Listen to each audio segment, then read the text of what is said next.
एक समय की बात है।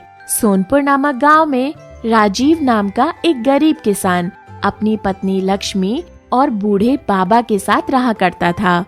राजीव के एक छोटा बेटा भी था जिसका नाम सोनू था। राजीव अपने परिवार का भरण पोषण गांव के मुखिया जी के यहाँ मजदूरी करके किया करता था। राजीव का घर का गुजारा बहुत ही मुश्किलों से चल पाता था। मुखिया जी उससे ज्यादा काम करवाते, लेकिन उसके मजदूरी के हिसाब से उसे पैसे नहीं देते। राजीव के पास थोड़ी सी जमीन भी थी जिस पर लक्ष्मी दिन भर मेहनत करके तरह तरह के फल उगाती और गांव के बाजार के दिन सब्जियां और फल बेचा करती थी। सारे सोनपुर वासी लक्ष्मी से ही सब्जियां और फल खरीदते थे क्योंकि वो अच्छे और ताजे फल सब्जियां बेचती थी।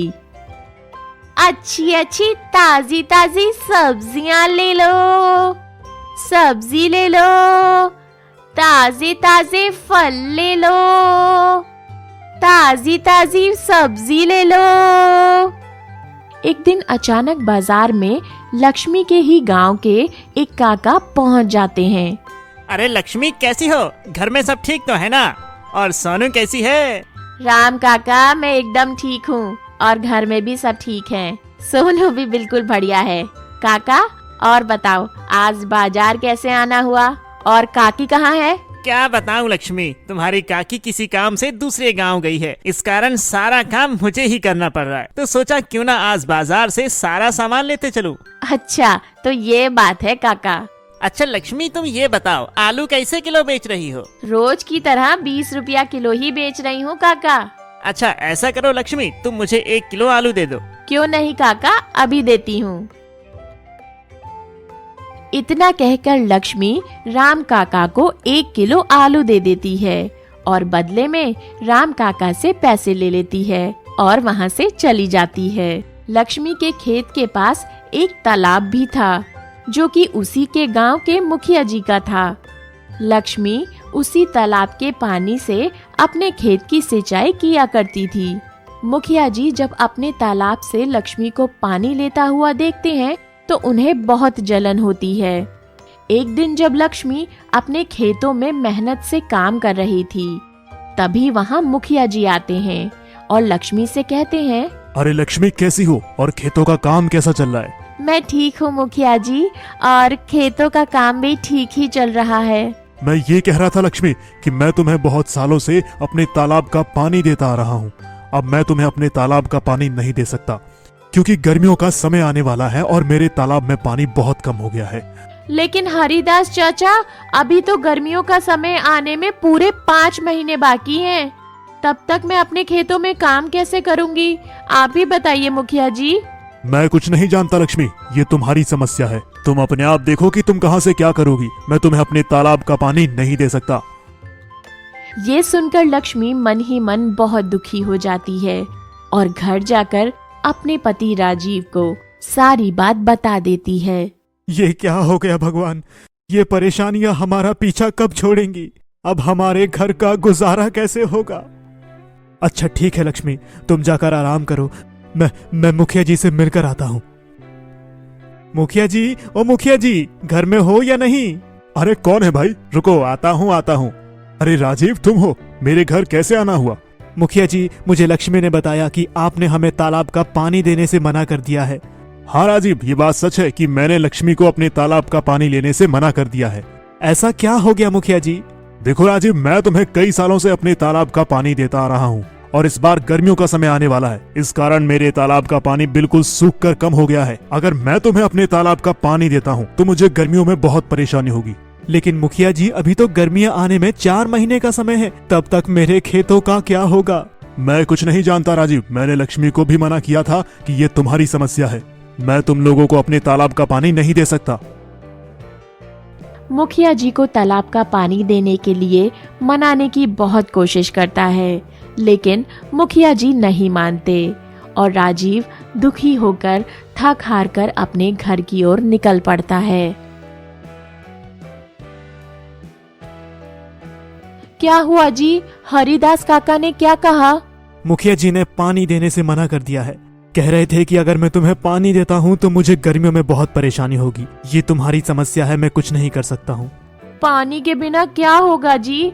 हमारे सारे खेत तो सूख जाएंगे और हमारा गुजारा कैसे होगा? अच्छा, वो जो हमारा पुराना तालाब है उसको खुदवाने में कितना खर्चा आएगा? 2000 रुपए तो लग ही जाएंगे। अरे हमारे पास तो इतने पैसे हैं ही नहीं। अच्छा, अगर मैं खुद से ही कुएं को खोदूं तो? क्या आप कर लेंगे? हाँ, अब तालाब मिस्त्री खोद लेगा तो मैं क्यों नहीं कर लूंगा। अच्छा लक्ष्मी, कल सुबह दोनों तालाब के पास चलेंगे। जाओ जाओ, मुझे बहुत भूख लगी है। घर में जो कुछ भी है वो फटाफट लेकर आओ। सुबह होते ही दोनों तालाब खोदने का सामान लेकर अपने खेत की ओर चले जाते हैं और दोनों मिलकर तालाब को खोदना शुरू कर देते हैं। इतने में ही उन्हें एक आवाज सुनाई देती है। ये किसकी आवाज है? वे दोनों बाहर निकलकर देखते हैं तो एक साधु महाराज उनके घर के बाहर भिक्षा मांगने के लिए खड़े होते हैं। कुछ खाने को दे दो बेटा, जो कुछ भी घर में हो, चावल, गेहूं, बाजरा, दाल, वो मुझे दे दो बेटा। अरे साधु महाराज, हम सब पहले से ही इतने गरीब हैं। हम जैसे तैसे करके अपना जीवन गुजार रहे हैं। ऐसे में हम तुम्हें कहां से दान दें? हमारी खेती भी नहीं हो पा रही है। मुखिया जी हमें अपने तालाब के पानी लेने से भी मना कर दिए हैं। अब पता नहीं हमारी खेती कैसे होगी और हम सब क्या खाएंगे। कोई बात नहीं बेटा, कोई बात नहीं। ठीक है बेटा, मैं चलता हूँ, किसी और के घर में भिक्षा मांग कर खा लूंगा। अरे लक्ष्मी, हमारे घर में बाबा को देने लायक कोई भोजन है क्या? कुछ है तो बताओ। हमारे घर में बाबा को देने लायक कुछ भी नहीं है। केवल थोड़े से चावल थे जो तुम्हारे लिए बचा कर रखे थे। अगर वो बाबा को दे देंगे तो तुम्हें भूखा रहना पड़ेगा। रुकिए बाबा जी, रुकिए। लक्ष्मी, जाओ और जो मेरे हिस्से का भोजन है वो लाकर बाबा जी को दे दो। राजीव की पत्नी राजीव के अनुसार राजीव के हिस्से का भोजन बाबा को दे देती है। धन्यवाद बेटा, धन्यवाद। भले ही तेरे अभी बुरे दिन चल रहे हैं, मगर ऊपर वाला सब देख रहा है। देखना, वो एक दिन तेरी अवश्य सुनेगा। देखो लक्ष्मी, देखो, हमारे तालाब में तो एक भी बूंद पानी नहीं है। न जाने प्रभु हमारी कौन सी परीक्षा ले रहे हैं। हमारा क्या होने वाला है, कुछ भी समझ में नहीं आ रहा है। फिर राजीव तालाब में नीचे उतरकर तालाब की खुदाई शुरू कर देता है और थोड़े समय बाद अचानक से तालाब के एक पत्थर के अंदर से पानी निकलने लगता है। अरे अरे, ये पानी कहाँ से आ रहा है? मुझे तो अपनी आंखों पर विश्वास ही नहीं होता। मुझे तो लगता है कि ये सब मेरे अच्छे कर्मों का फल है जो मुझे मिला। लक्ष्मी, लक्ष्मी, तुम सही कह रही थी और बाबा जी भी सही कह रहे थे कि तुम्हारे कर्मों का फल तुम्हें अवश्य मिलेगा। ऊपर वाले ने मेरी सुन ली। अब मैं इस पानी से मैं अपने खेत की सिंचाई अच्छी तरह से कर सकूंगा। राजीव बहुत खुश हो जाता है और ऊपर जाकर लक्ष्मी से कहता है, लक्ष्मी, लक्ष्मी, देखो, प्रभु ने हमारी सुन ली। नीचे पत्थर से पानी निकल रहा है। अब हम इस पानी से अच्छे से खेती कर सकते हैं। क्या आप सच कह रहे हो? आखिरकार प्रभु ने हमारी सुन ली।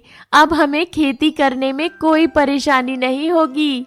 लक्ष्मी, ये सच है। देखो देखो, कितना सारा पानी आने लगा है। अब तुम इससे अच्छी खेती कर सकती हो। हमारी मेहनत कामयाब हो गई। धन्यवाद बाबा, आपके आशीर्वाद से ही ये सब कुछ हो पाया है। धन्यवाद ऊपर वाले, तेरा धन्यवाद। तो दोस्तों, आपने देखा, जो अच्छे कर्म करते हैं उनके साथ हमेशा ही अच्छा होता है।